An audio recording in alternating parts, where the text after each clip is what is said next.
Welcome to the session. In this lecture, we are going to discuss about social interaction.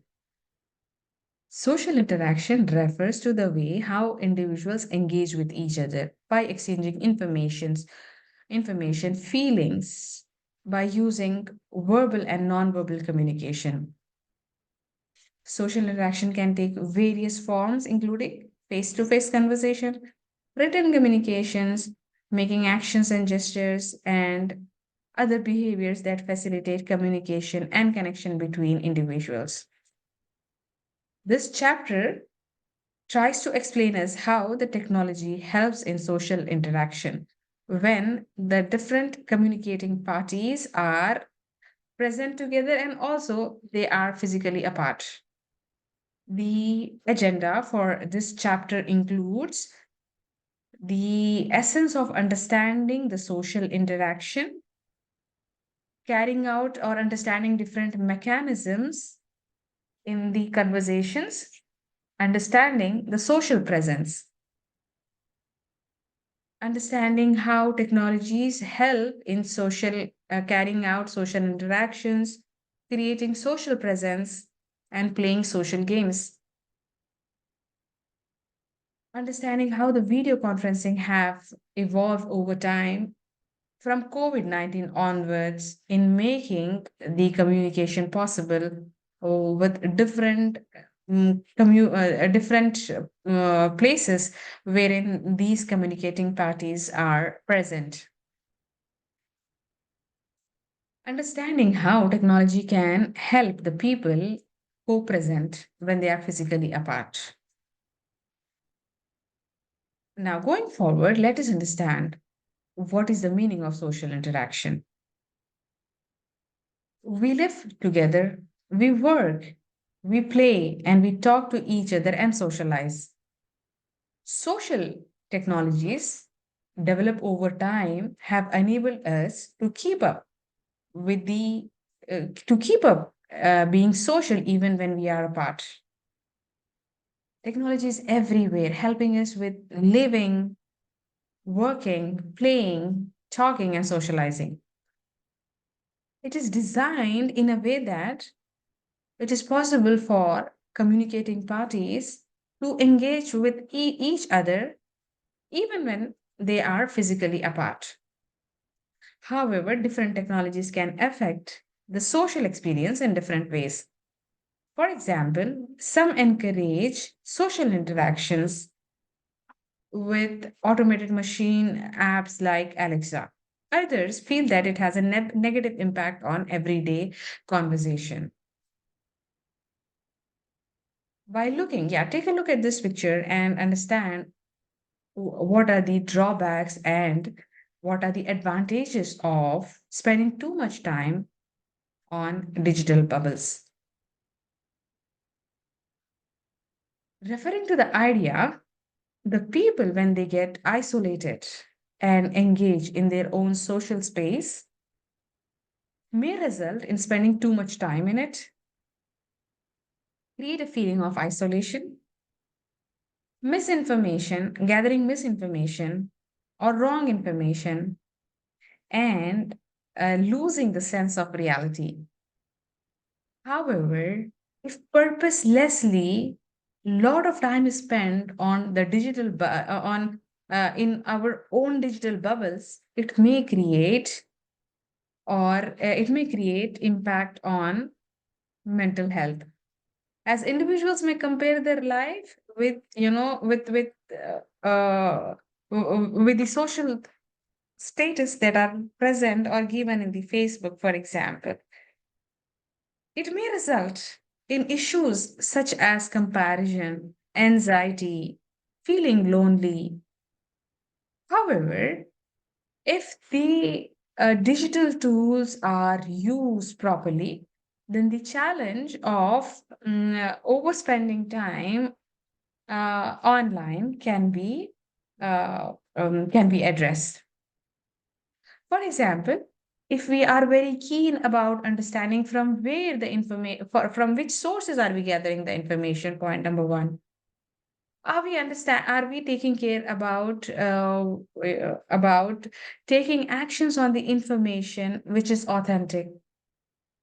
Or if we spend time in utilizing the online resources, tutorials, and self-help platforms that contributes to the personal development, or by offering guidance on various skills, hobbies, and wellness practices, then these digital bubbles can really help us in self improvement and avoid the problem of creating anxiety. Hence, a purposeful investment of time on this digital bubble is good, is very good, in fact. However, if a purposeless or just exploring or just reading or going through the Facebook pages, okay, and not learning from them might create anxiety or might create, the feeling of selflessness. Now, let us understand what are the questions raised by the social technology. It creates, five important questions. It arises five important questions. Are in-person conversation being superseded by social media interactions? Do you feel more comfortable communicating with your friend on WhatsApp and in the Facebook rather than meeting them in person? Okay, the second question is how many friends do you have on Facebook, LinkedIn, WhatsApp, and so on as compared to the real life? Do you have, it has been, there is a joke saying that, a person had 200 friends online and many people following them. But when he was in the hospital, towards his death and after his death, many few people came, to his funeral because all of them are present online. And when we have, a physical, what's say, friendship, or when we, have our friends in person, they are different, right? When we have them on the online, how much do they overlap? And the third question is how are the ways that we live and interact with one another changing and affecting our lives? Are the established rules and etiquette still applicable to the online and offline communication? Now, let us understand the conversational mechanisms. Various mechanisms and rules are followed. We know we have different rules. Okay, we have different rules like the rule given here, rule 1 and rule 2 and rule 3, for example. Now, let's see. How does this rules apply? How does this rules apply? When holding a conversation face to face, we have some mutual greetings. For example, the person A initiates the conversations and he greets the person B. The person B starts or the greets back the person A. And the person C also, tries to communicate. So there are the three persons here, A, B, and C, and they are trying to communicate with each other. A will ask, like, is everyone good?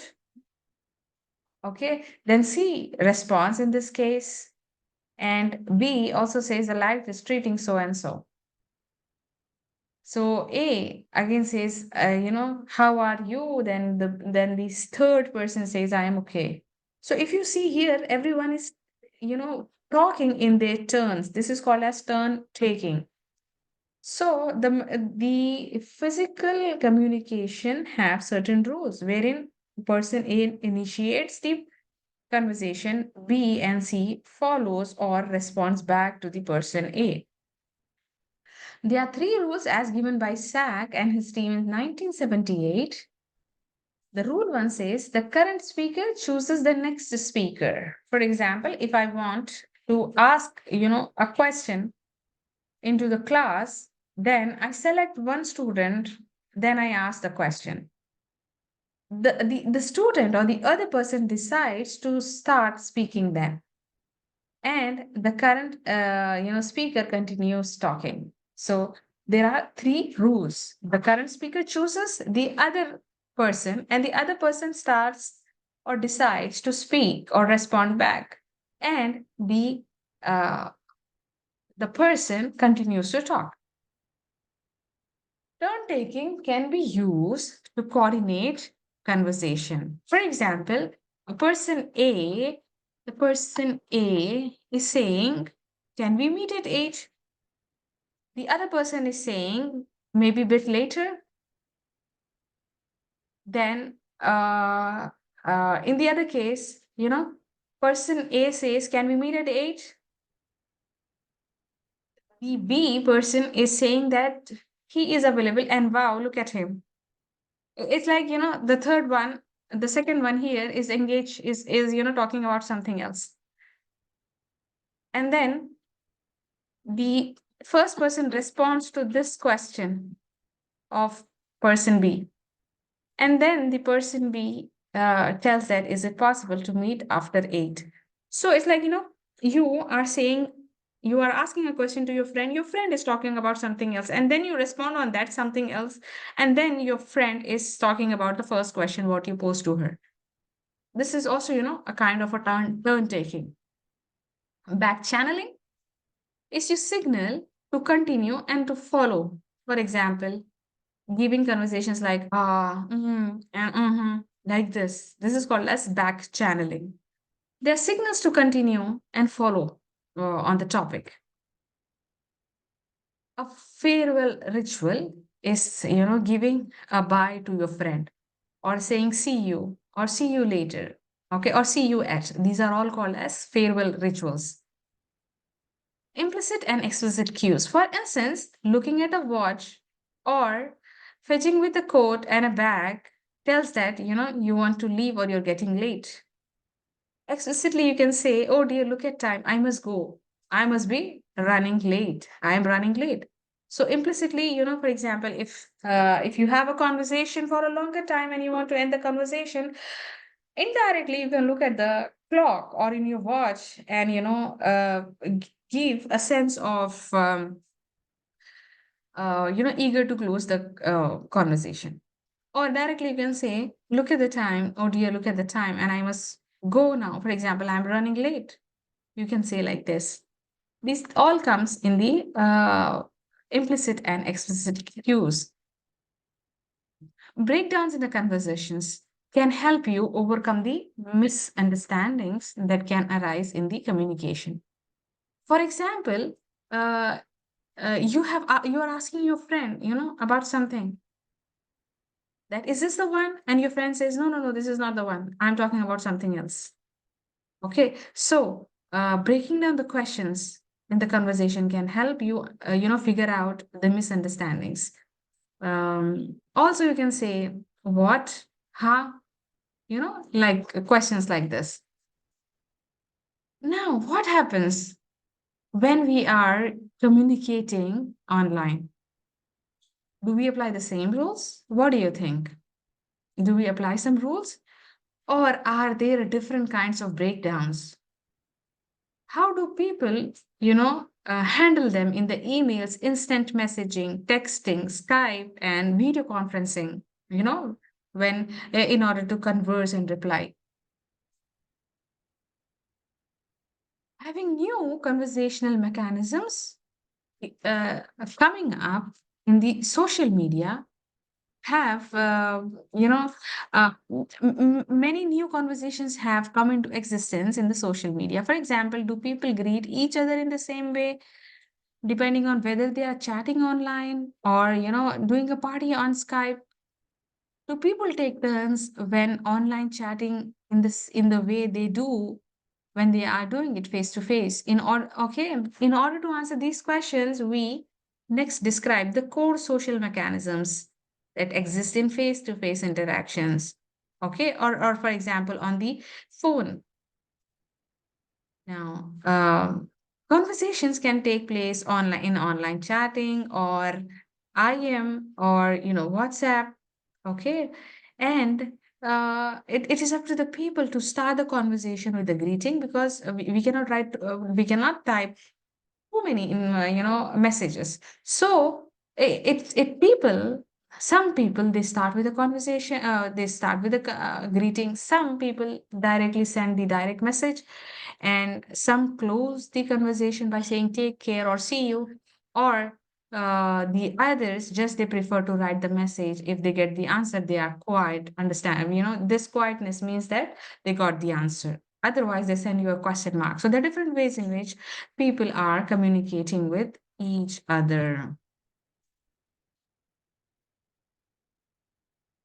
Many new social rules have surfaced during the COVID-19. For example, how to behave and interact with others when communicating via video conferencing. Okay, for example, if the class is conducted in the Zoom, the teacher will prefer to mute all the other students. If some of them have any question, they can raise the hand, yellow hand. If you agree to the point of view of the speaker, then you can send a thumbs up or an emoji reaction. If you are, if you disagree, then you send, a thumbs down. Similarly, if you like or love some of the point of view of the presenter, you can send an emoji or a red heart. Okay, online collaborations and communications are to be taken care by online communications are to be taken care uh, very carefully. For example, much research on how to support conversations when people are remotely connected are still evolving. Many applications have been developed like emails, video conferencing, instant messaging, chat rooms, or even the YouTube premieres. To what extent, it is very important to understand to what extent do they represent or mimic or move beyond the existing ways of conversing with each other. For example, let us take a conversational pattern that might occur with a chatbot. Conversational user interface such as chatbots are more sophisticated and decently designed, and they have the ability to take turns in the conversations. For example, we have ChatGPT and Replica. They wait for you to give a prompt, and then they give you the answers. And if you see, the answers are more relevant, and they are most relevant actually. So recent days we have the development of AI and changing how we converse and interact with the artificial intelligence using generative AI. Now, there is a dilemma that exists that comes here. Is it okay to talk with a dead person using a chatbot? Now, here, a story of two friends are being narrated. The story of two friends is being narrated here. Eugenia Cuida lost a close friend in a car accident who was only in his 20s. She took all his text messages over the course of his life and made a chatbot using them. So now, whenever she used to miss him, then she used to send messages. She used to converse with this chatbot. And this chatbot, like, using artificial intelligence or some technology, it used to give, friends the response. It used to give her responses. Chatbot respond to the text message so that Eugenia can talk to her friend as if he was alive. Do you think is it a creepy way or comforting way to deal with to deal with the sadness or the grief of missing a person? Is it respectful of the dead person? What do you think? Yeah, again an emotional question, right? If God forbids, if we miss our loved ones or a close friend of us, and we will miss him, right? Or we will miss her, right? So and this is again a creativity that Eugenia have showed here, that she collected all the words of his friend and then created a chatbot. And whenever she used to miss him, she used to converse with this chatbot, and the chatbot used to answer in the voice or in the text messages as if the person used to if the person was alive, he would give her the answer. Early video conferencing before 1989 used to share space that allowed 50 miles apart people to converse with each other. There was something called as picture video between two sides with video and audio. Nowadays, we have the facility to communicate with, a person who is sitting on the other point of the world. People used to interact with this video, okay, and used to hear their voices. For example, I like this. So this is the video window wherein people from 50 miles apart can communicate, and then there used to be a camera here and then a speaker which used to help the persons out of the window to communicate with them. Finding now how video window systems were used, it was allowing them to talk uh, constantly. People spoke to more than one person in the same room. When trying to get closer, okay, what would happen? It could, not get covered with the camera. So participants went out of the range of camera and microphone when they were getting too closer or too far from the video window. There was no way to monitor this. Okay. Video conferencing and telepresence rooms. During the COVID-19, many classes, many, meetings have been carried out by using Zoom, Google Meet, and Teams, for example, which helped us to create customized telepresence rooms for for our team members. Current video conferencing included Zoom meetings, Teams and Zoom meetings. Okay. Now, there could be a problem that could come with the Zoom. For example, excessive amount of close-up eye gaze, or giving too much information or discussing too technical things would create intense cognitive load on the team members. Increase self-evaluation from starting at the video of oneself, physically being in the same place for hours on the end. For example, we were not allowed to travel or go to the college or the schools during the time of COVID. So we were sitting on the same place for a long time. So these could be the problems that can come with the um, uh, video conferencings or online meetings, and this has been termed as Zoom fatigue. Now, here we see another example of Microsoft prototype of technology enhanced hybrid meeting, wherein you see different teams trying to communicate with each other. So again, this is the screen, and here are the physical people. And for this team, they will appear in the screen, these people. So vice versa. Metaverse. The vision of three friends socializing in a 3D video represents as a torso or avatars. These are the three friends, meeting with each other in a 3D space. Okay, so actually, the metaverse includes the virtual reality and augmented reality.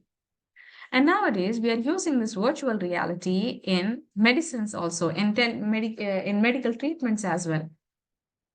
User experience each other by using adorning VR headsets. Telepresence.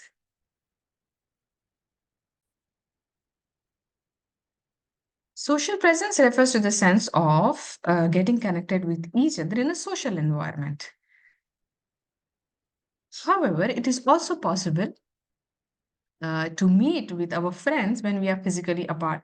But here we have an environment that connects us. For example, a Zoom could be an environment. And still using the video camera, it is possible for us to, carry out the conversations that we earlier used to have, in a physically same place, and following the face-to-face rules that we have just talked about. Now, what is the what is the what does the telepresence refer to, and what is the difference between telepresence and social presence? Telepresence refers to one party being present with another party, right? Who is present in a physical space, such as meeting room. However, the social presence refers to the feeling of being together, even when the real persons are in a virtual reality, like a metaverse. How much realism and immersions are necessary in telepresence? In telepresence to make it compelling. Telepresence rooms try to make remote people appear as if they are with us. We use multiple high definition cameras with eye tracking features and bi-directional microphones. Now, does the FaceTime have a such presence as more high, definition settings? Do you think the FaceTime have it? Okay. This is called as, the feature 3D present person box. The David demonstrating how they capture and present a proto person in a box. We have another example here. For example, talking with a 3D video of a grandma in a box. The embedded camera at the top of the box faces toward the mother and the child so that the granny can feel and see as they were in the real time. This is called as prototype for a man or a woman. Now let's talk about the online collaboration tools. Now, more commonplaces in everyday and working lives have come into existence. For example, sharing of calendars is now possible to tell, the to check if the team member is available at a particular point of time or not. Sharing the calendars are possible. We have word processing teams wherein we can have a Google document, shared, and then many people can write in the same document at the same time. We have design and project management tools like Slack, Monday.com, which helps to take care about the teams which are co-located or they are co-present, for example. Places for sharing knowledges are available. Tools like Miro, Overleaf, and Google Documents enable online collaborative creation and editing of reports, designs, etc. Collaborative online tools are given here. Many online tools are given here. Uh, for example, the deadline is given, um, and the project assigned shows the, poster showcase. This is the screenshot taken for Miro board, and students can upload their posters in this place, and we can just easily quickly check like their work in one go. What is co-presence? Co-located groups who want to collaborate. Many technologies have been designed to enable groups to work and learn and socialize more effectively together. For example, tabletops, whiteboards, and public displays. Okay. Coordination mechanism. When a group of people act or interact together, they need to coordinate. For example, when playing football or navigating a ship, it is not possible for them to, not have coordination and then play a game. Now, to do so, they use verbal and non-verbal communication, schedules, rules, and conventions they have to follow, shared external representation. In-person coordination mechanism. Talk is central, non-verbals also used to emphasize and as a substitute, shakes, winks, glances, gesture, and hand raising and nods. Formal meeting includes explicit structures such as agenda. Like, for example, when we start our session, we say that, these are the points that we are going to cover today. So, this is an example of agenda. Memos and minutes are employed to coordinate the effectively. For example, after completing the meeting minutes are written to understand and to record the agreements that have been done during the meeting. Awareness mechanism involves knowing who is around, what is happening, and who is talking with whom. This is called as awareness, as given by Dorish in 1992. Peripheral awareness, keeping an eye on things happening in the periphery of our vision, like what's happening around us. For example, somebody come and sit, even without looking at him or her, we can understand that there's somebody around. Overhearing or overseeing allows tracking of what others are doing without explicit cues. There's something called as situational awareness, being aware of what is happening around us in order to understand how information and our actions will affect ongoing and future events. For example, air traffic control or an operating theater. For example, if the doctor is inside an operation theater, okay, he is very alert, like who is coming, who is going, just keeping an eye on the tools and, things available for carrying out this operation on a patient. Shareable interfaces. Now, what are shareable interfaces? They are designed to capitalize on existing forms of coordination and awareness. Several studies have investigated whether they help people to work together better, have found they are more they are more equitable participation, more natural to work around. They are more comfortable sitting around on a table than standing in front of a display. So, in the video conferencing, if we saw the video window, a video window like this, okay, is making them stand and watch, right? But the sharing table interfaces, what do? They are more comfortable letting the people sit and, make meeting over the table like this, like this. Okay. The reflect table. LEDs lit up to reflect how much each member of the group have spoke. For example, here, this is the person, have contributed less. This is the person contributed more. This is the lady who have contributed more in talking. It also says that like they use the microphone in front of each other. Study showed those who spoke the most changed their behavior the most. Those who spoke the least did not change their behavior. Why do you think this can happen? This is the reflect table. In the reflect table, we discuss like we rediscuss or reflect on what we met the meeting on. For example, after attending a workshop, you might reflect on what you have understood and what you have not, on what you did not understand. For example, if you're talking too much after, or if you're reflecting too much, it means you have understood much more than your other, other peers, right? Other persons in the group.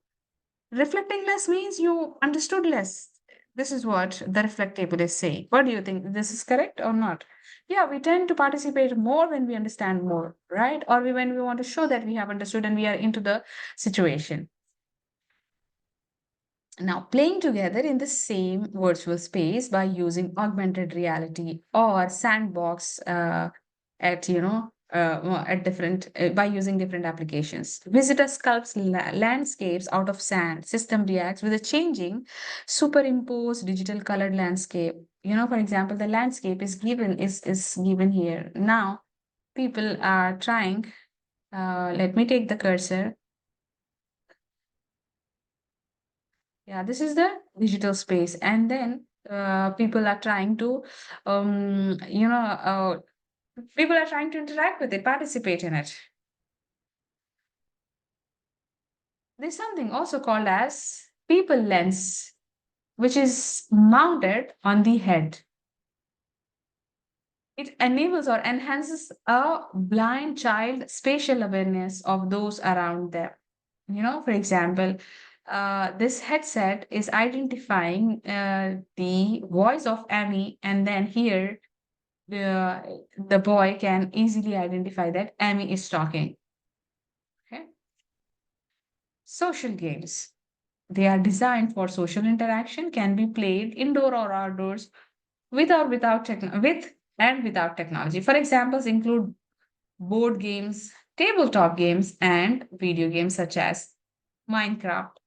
Each player is aware about other players' presence, their actions, and how well they are playing. Online games have evolved the creativity in the community. Competition, collaboration, peer pressure, rebellion, jealousy, and so on. They are all played out on their various forms. Matt in 2020 has proposed three heuristics for evaluating them. Three conditions or three rules for evaluating them. Does the social game involve synchronous and asynchronous player interaction? It means synchronous means, you play and then your friend plays. Asynchronous at the same time you are playing. Okay. And how they take turns.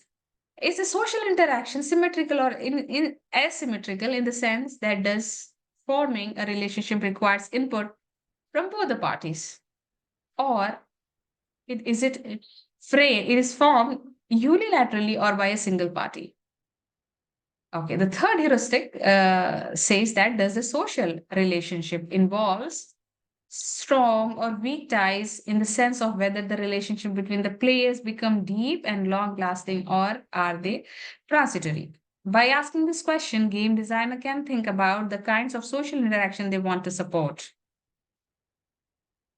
In this lecture or in this session, we have seen what is social interaction and how is it central to our everyday life. Social mechanisms such as turn taking enable us to collaborate and coordinate our activities. Keeping aware of what others are doing and letting others know what you are doing is very important in socializing. This creates or emphasizes the collaborative working and socializing. Many technologies have been built to support telepresence, social presence, and co presence. Social media has brought about, you know, important changes, apparent changes, or significant changes in how people keep in touch and manage with their social lives. So we are done with social interaction.